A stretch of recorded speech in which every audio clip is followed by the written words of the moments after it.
«Excelente lugar para el Snark», exclamó el capitán, a la vez que desembarcaba con sumo cuidado su tripulación, ensortijando los cabellos de cada marinero en su dedo, les ponía fuera del alcance de las olas. «Excelente lugar para el Snark», repitió, como si esta sola frase debiera estimular a la tripulación. «Excelente lugar para el Snark, y lo digo por tercera vez. Recordad, todo lo que os diga 3 veces es siempre verdad». La tripulación estaba completa. Contaba con un limpiabotas, un sombrerero que también hacía capuchas, un abogado a quien trajeron para que pusiera orden en sus disputas y un tasador para que valorase sus pertenencias. Un empleado de los billares, hombre de inmensa habilidad y que quizás se habría hecho con algo más de lo que le correspondía de no haber sido por un banquero, contratado con un enorme gasto y que era quien administraba el dinero. Un castor también había, que marcaba el paso sobre la cubierta y que, a veces, se sentaba en la proa a hacer encaje. A menudo les había salvado del naufragio, según explicó el capitán, aunque ninguno de los marineros supo cómo. Había un tipo famoso por la cantidad de cosas que olvidó en tierra al embarcar: su paraguas, su reloj, todas sus alhajas y anillos y la ropa que había comprado para la expedición. Tenía 42 baúles, todos cuidadosamente embalados y con su nombre claramente rotulado en ellos. Pero, como omitió decir que los tenía, todos se quedaron en la playa. En realidad, apenas le importó la pérdida de sus ropas, pues cuando embarcó traía puestos 7 abrigos y 3 pares de botas. Lo peor de todo fue que había olvidado completamente su nombre. Respondía al grito de ¡eh!, o a cualquier grito fuerte como ¡fríame!, o ¡fría mi peluca!, también al de ¿cómo se llame?, o ¿cuál era su nombre?, pero especialmente a ¿cómo diantre se llame?. Mientras que, para aquellos que preferían palabras más concluyentes, tenía varios nombres. Por ejemplo, sus amigos más íntimos le llamaban velilla y sus enemigos queso tostado. Su aspecto es desgalichado y su intelecto corto. Solía hacer notar a menudo el capitán, pero su valor es perfecto, y después de todo, esto es lo que se necesita con un Snark. Solía bromear con las hienas y le sostenía la mirada con un impúdico movimiento de cabeza. Y cuentan que una vez fue a pasear, zarpa con zarpa, con un oso, para mantener el ánimo, según explicó. Vino de panadero y confesó cuando era demasiado tarde, con lo que volvió medio loco al pobre capitán, que sólo sabía hacer tarta nupcial, para lo cual debo decir que ni había ni iba a haber ingredientes. El último miembro de la tripulación necesita descripción especial, aunque tenía un increíble aspecto de zopenco. No tenía más que una idea, que era la del Snark. Por ello el buen capitán le contrató al momento. Vino de carnicero, pero declaró con gran seriedad, cuando hacía una semana que el barco había zarpado, que sólo sabía matar castores. El capitán se asustó. Vamos, que estaba demasiado aterrado para hablar. Pero finalmente explicó en tono trémulo que sólo había un castor a bordo, que era de su propiedad y tenía domesticado, y cuya muerte deploraría profundamente. El castor, que casualmente oyó esta observación, protestó con lágrimas en los ojos y dijo que ni siquiera el éxtasis de cazar el Snark podría compensar la funesta sorpresa. Exigió enérgicamente que se transportase al carnicero en un barco aparte. Pero el capitán se negó a tomar tal precaución, porque no convenía al plan de la expedición. La navegación es siempre un difícil arte, incluso con un solo barco y una sola campana, exclamó el capitán, por lo que lamentaba tener que declinar el hacerse cargo de otro más. Lo mejor que podía hacer el castor, sin duda alguna, era procurarse un abrigo de segunda mano a prueba de cuchillos. Este fue el consejo del panadero. Y luego que se hiciera un seguro de vida en alguna compañía de renombre. Esto sugirió el banquero y le ofreció en alquiler a precio módico o en venta 2 excelentes pólizas, una contra incendios y otra contra daños por el granizo. A una hora, desde aquel triste día, siempre que el carnicero aparecía por allí, el castor miraba hacia el lado contrario y se mostraba indeciblemente tímido. Al capitán todos le ponían en el alto candelero. ¡Qué porte! ¡Qué soltura! ¡Y qué gracia! Y tan solemne también. Cualquiera podía ver que era un sabio solo con mirarle la cara. Había comprado un gran mapa que representaba el mar y en el que no había vestigio de tierra. Y la tripulación se puso contentísima al ver que era un mapa que todos podían entender. ¿De qué sirven los polos, los ecuadores, los trópicos, las zonas y los meridianos de Mercator? Así gritaba el capitán, y la tripulación respondía: no son más que signos convencionales. Otros mapas tienen formas, con sus islas y sus cabos, pero hemos de agradecer a nuestro valiente capitán el habernos traído el mejor, añadían, uno perfecto y absolutamente en blanco. Esto era encantador, sin duda, pero enseguida descubrieron que su capitán, en quien todos confiaban ciegamente, solo tenía una noción de cómo cruzar el océano, y esta era ir tocando la campana. Era pensativo y serio, pero las órdenes que daba bastaban para desconcertar a toda la tripulación. Cuando ordenaba rumbo a estribor, pero mantengan la proa a babor, ¿qué diablos debía hacer el timonel?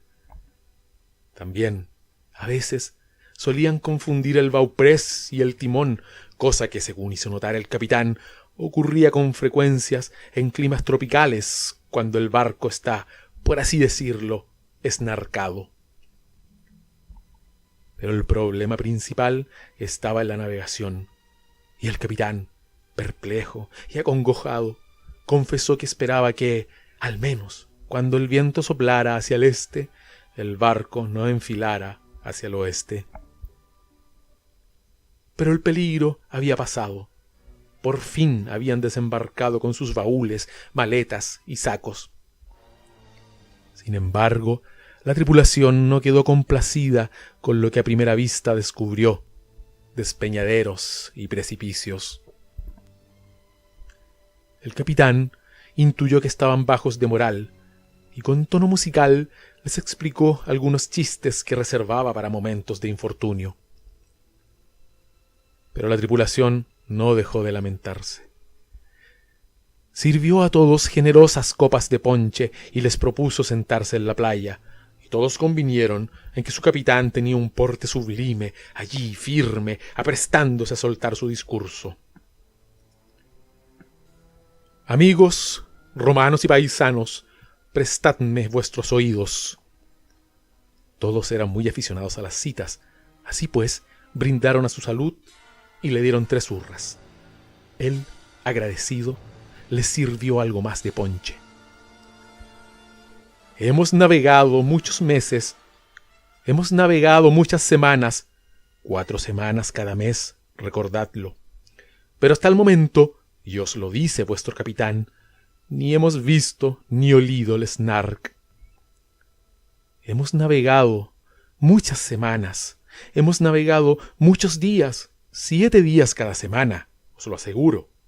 Pero hasta ahora, ni un Snark sobre el que posar nuestra amorosa mirada. Venid y escuchad, mientras os repito las 5 señales inconfundibles por las que reconoceréis con plena garantía, donde quiera que estéis, el genuino Snark. Digámoslas por orden. La primera es su sabor, que es escaso y hueco, pero crujiente, como un abrigo que estuviese demasiado ajustado en la cintura, con aroma a fuego fatuo. Tiene el hábito de levantarse tarde. Estaréis de acuerdo en que lo lleva demasiado lejos cuando os diga que a menudo se desayuna para el té de las 5 y que come al día siguiente. La tercera es su lentitud para entender un chiste. Si te aventuras a explicarle uno, suspirará como lo haría alguien profundamente desdichado y siempre se pone serio ante un juego de palabras. La cuarta es su afición a las máquinas de baño. Siempre carga con una tras él y está convencido de que añaden belleza al panorama, una opinión discutible a mi entender. La quinta es la ambición.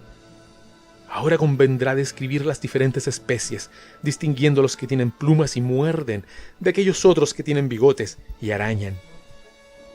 Pues aunque los snarks corrientes no hacen ningún daño, creo que es mi obligación advertir que algunos son buchams. El capitán se interrumpió alarmado. El panadero se había desmayado.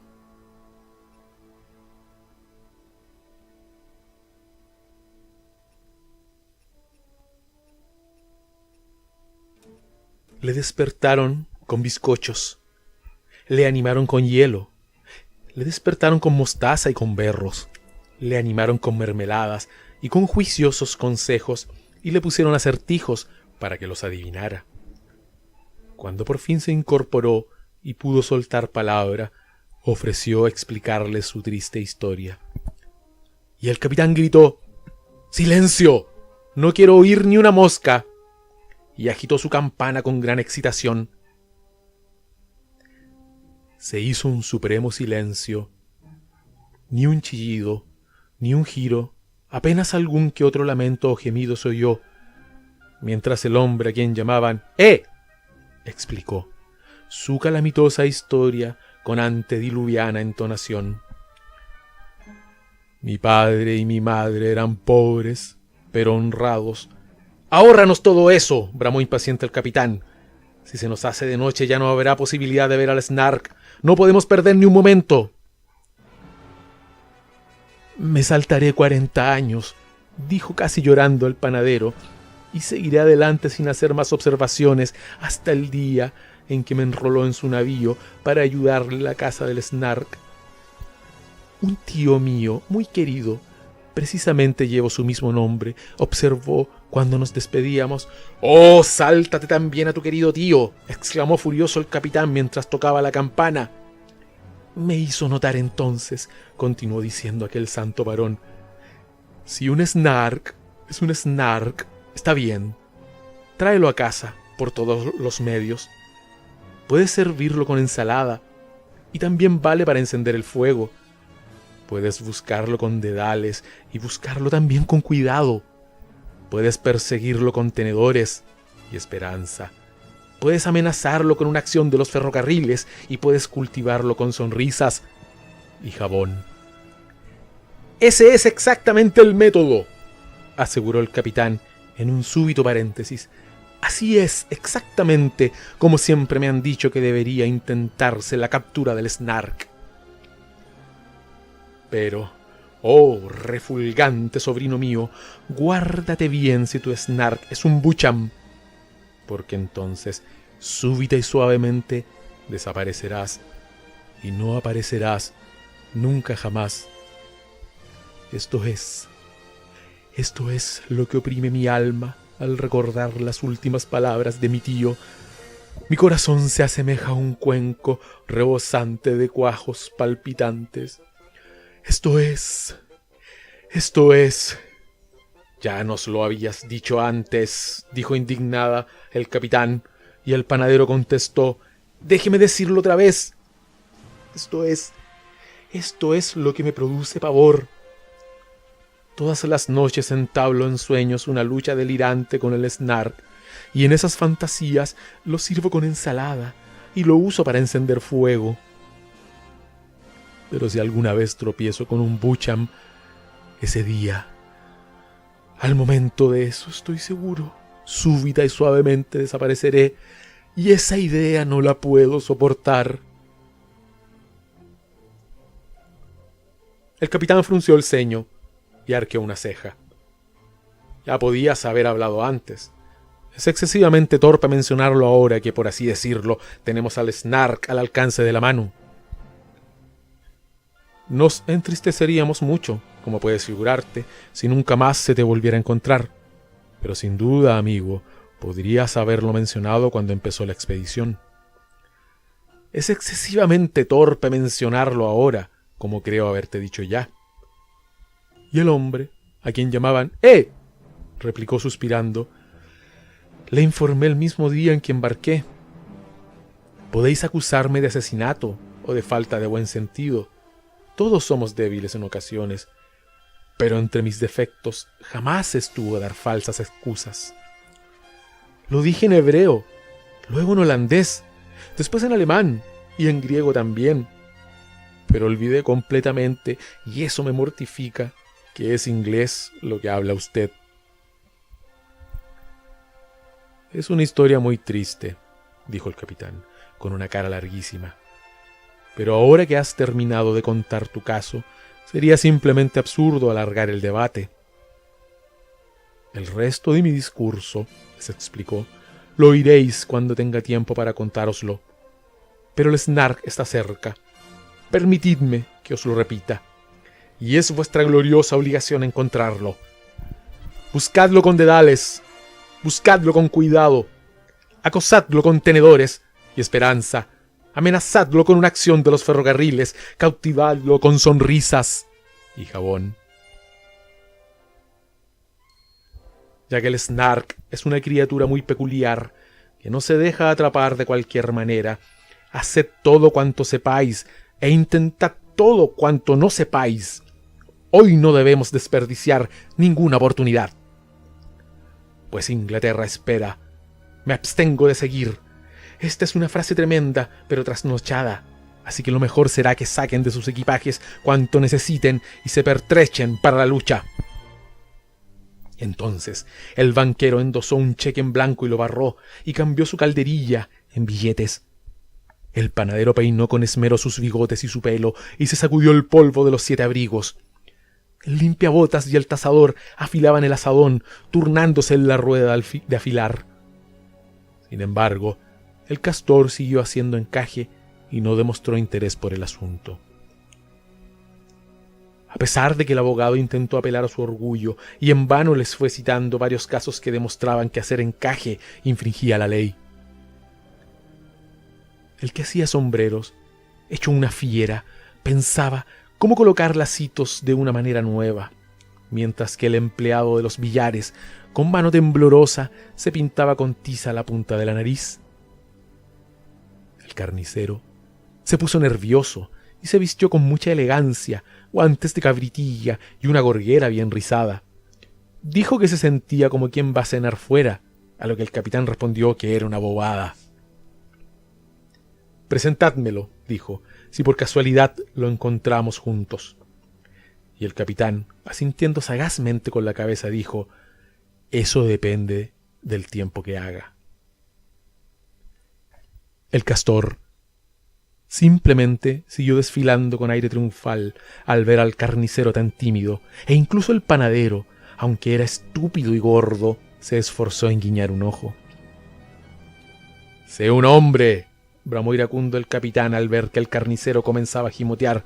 «Si encontramos un chap-chaf, ese desesperante pájaro, necesitaremos de todas nuestras fuerzas para la tarea».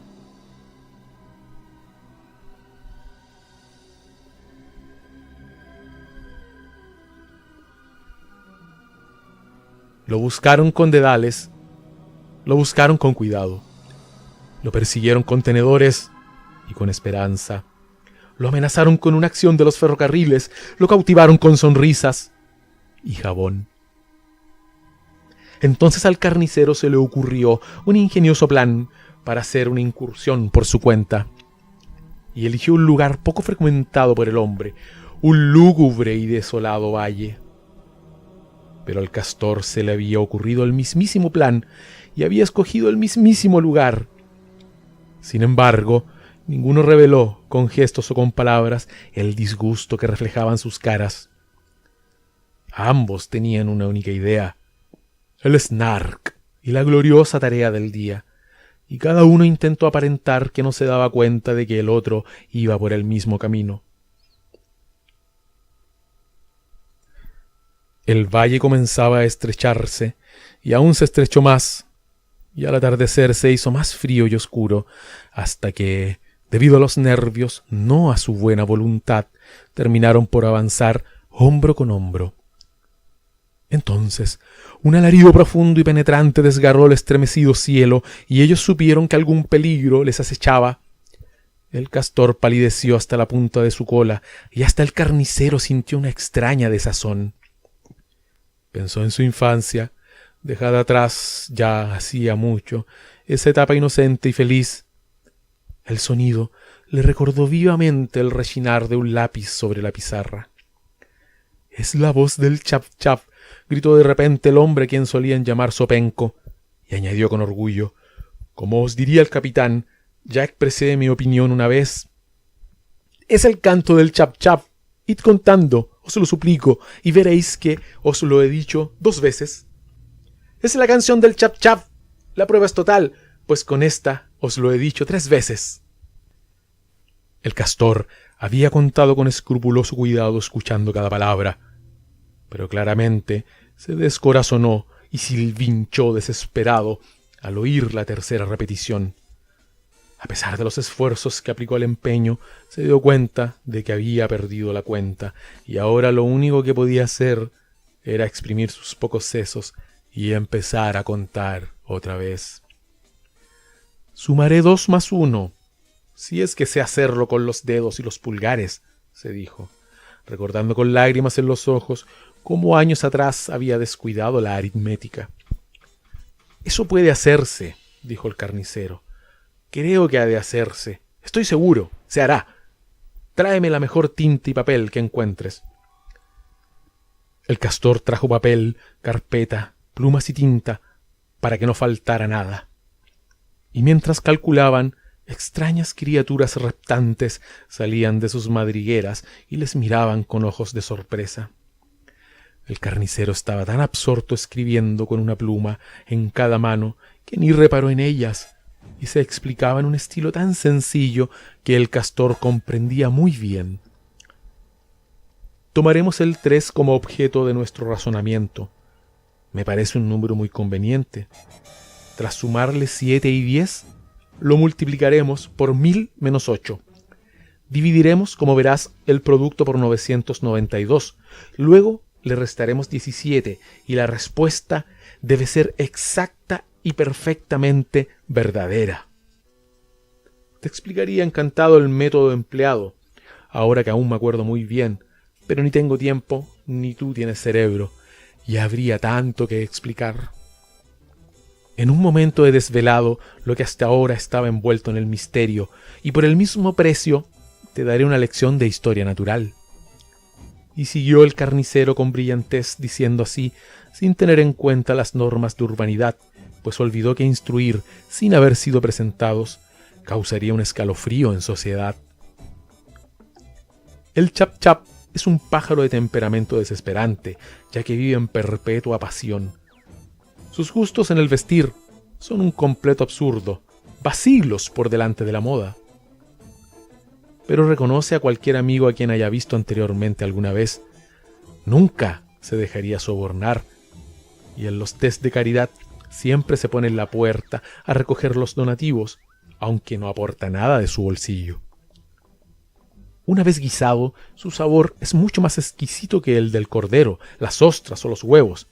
Algunos creen que se conserva mejor en un jarro de marfil y otros que en barrilillos de caoba. Se cuece en serrín, se sazona en pegamento y se espesa con saltamontes y cintas, sin olvidar nunca lo principal, que es preservar su forma simétrica. El carnicero hubiera seguido encantado hablando hasta el día siguiente, pero creyó que la lección debía terminar, y lloró de alegría al intentar decir que consideraba al castor su amigo. El castor, a su vez, confesó, con una afectuosa mirada, más elocuente que las lágrimas, que había aprendido en 10 minutos más que lo que todos los libros le habrían enseñado en 70 años. regresaron de la mano, y el capitán, momentáneamente desarmado por la noble emoción, dijo: «Esto compensa ampliamente los fatigosos días pasados sobre el ondulado océano». Amigos como lo llegaron a ser el castor y el carnicero casi nunca se han conocido, y fuese invierno o verano, jamás se veía uno sin el otro. Y cuando llegaban las riñas, pues siempre hay enfados por mucho que se intente evitarlos, evocaban el canto del chap chap y se juraban eterna amistad.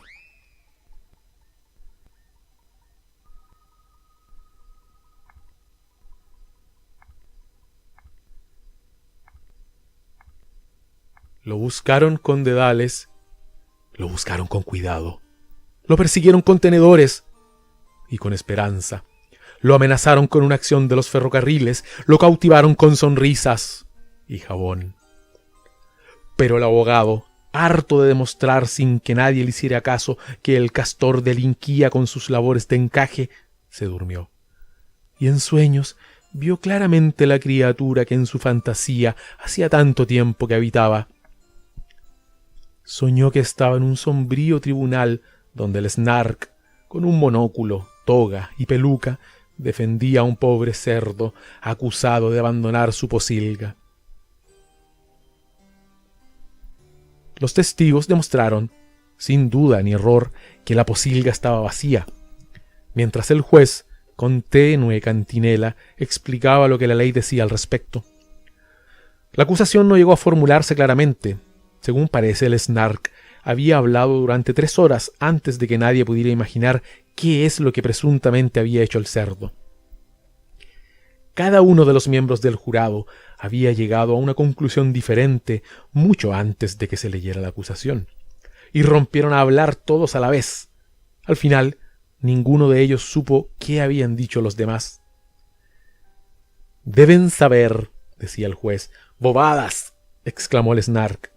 «Esa ley es obsoleta. Déjenme que les diga, amigos, que este asunto depende de una antigua ley feudal. En cuanto a la traición, el cerdo aparece implicado, pero apenas fue cómplice. Y la acusación de insolvencia claramente no prospera. Si ustedes aceptan mi defensa, no debe nada. El hecho de la deserción no lo discutiré, pero confío en que no le tendrán por culpable en lo relativo a las costas del pleito, pues se ha probado su coartada. El destino de mi pobre defendido depende de sus votos». En este momento el orador se sentó en su sitio y pidió al juez que mirase sus notas y resumiera brevemente el caso. Pero el juez le confesó que nunca había resumido nada, por lo que el Snark comenzó a resumir, y resumió tan bien que dijo mucho más de lo que habían dicho los testigos. A la hora del veredicto, el jurado se inhibió por ser de difícil pronunciación, pero expresaron su esperanza de que al Snark no le importase cumplir esa tarea también. Así que el Snark también dictó el veredicto, a pesar de que tantas obligaciones le tenían exhausto. Cuando pronunció la palabra «culpable», todo el jurado gruñó, y hasta hubo quien se desvaneció. Luego el Snark dictó sentencia, ya que el juez estaba demasiado nervioso para no pronunciar palabra. Cuando se puso en pie, se hizo un gran silencio. Se habría oído caer un alfiler. «Destierro de por vida», fue la sentencia que dictó, y que después pague una multa de 40 libras. Todo el jurado aplaudió, aunque el juez declaró temer que la frase no fuese legalmente ortodoxa. Pero su regocijo se apagó súbitamente cuando el carcelero les comunicó, con lágrimas en los ojos, que la sentencia no tendría el menor efecto, ya que el cerdo llevaba muerto varios años. El juez abandonó la sala profundamente disgustado, pero el Snark, aunque algo consternado, continuó bramando hasta el final, como corresponde al abogado a quien se ha encomendado la defensa. Así soñaba el abogado, mientras el bramido parecía hacerse cada vez más claro, hasta que le despertó el furioso repique de una campana que el capitán tocaba junto a su oreja.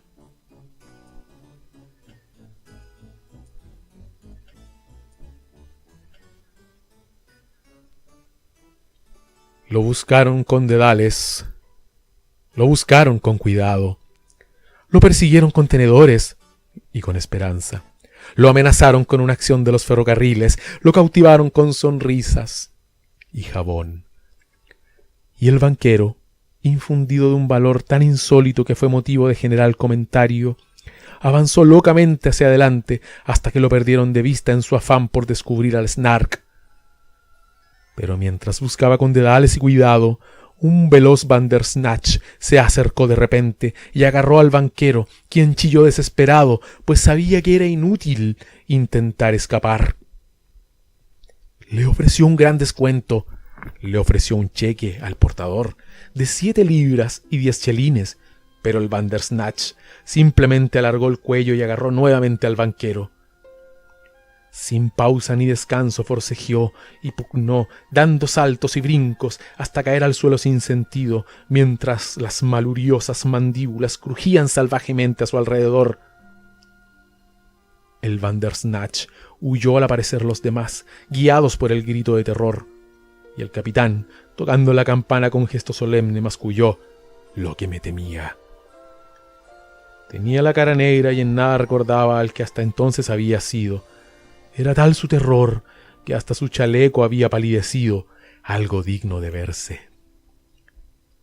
Para espanto de todos cuantos allí había aquel día, se levantó vestido de etiqueta y mediante absurdas muecas se esforzó por decir todo cuanto su lengua no podía expresar. Se hundió en un sillón y se mesó los cabellos, mientras cantaba con tono misrívolo palabras vacías que evidenciaban su locura. Y a la vez se acompañaba golpeando con un par de huesos. «Abandonadle a su suerte. Se está haciendo tarde», exclamó horrorizado el capitán. «Ya hemos perdido mediodía. Si ahora nos descuidamos, no atraparemos al Snark antes de que anochezca».